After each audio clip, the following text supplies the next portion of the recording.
Hello दोस्तों, कैसे हैं आप लोग।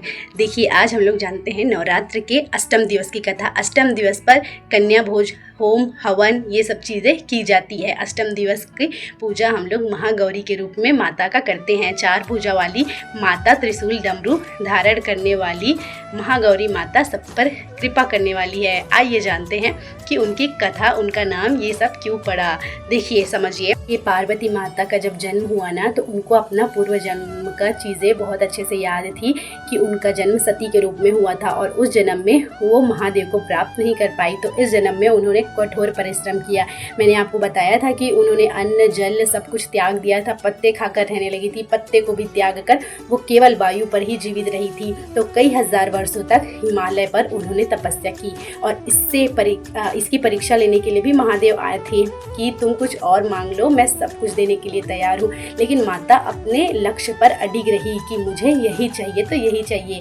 अंततः महादेव को प्रसन्न होना पड़ा और महादेव उनके सामने प्रकट होते हैं और उनको अपनी पत्नी के रूप में स्वीकार करते हैं। और इस वक्त क्योंकि बहुत कठोर तपस्या किया था माता ने, हजारों वर्षों तक भोजन वोजन सब त्याग दिया था, तो उनका वर्ण जो है ना वो श्याम हो गया था, काला शरीर पड़ गया था और शरीर में बिल्कुल बहुत ही ज़्यादा तेज वेज सब कुछ खत्म हो गया था। मतलब तेज खत्म हो गया था उनके शरीर में और काला पड़ गया था। तो ये सबको देखते हैं महादेव और उनको गंगा जल से स्नान कराते हैं और फिर वहाँ पर जो माता का रंग है वो गौर वर्ण का हो जाता है। इसलिए माता का नाम गौरी पड़ा और महागौरी के नाम से वो पूजनीय हुई। तो रंग उनका बिल्कुल चंद्रमा के समान हो जाता है और जो महादेव हैं उनको महागौरी के रूप में आज से तुम्हारी पूजा होगी, ये वरदान देते हैं। तो महागौरी की हम लोग पूजा करते हैं। और दूसरी कथा एक ये भी आती है कि मतलब माता का रंग बहुत श्याम हो गया था तपस्या के कारण और एक बार महादेव ने उन्हें ऐसा चिढ़ा दिया था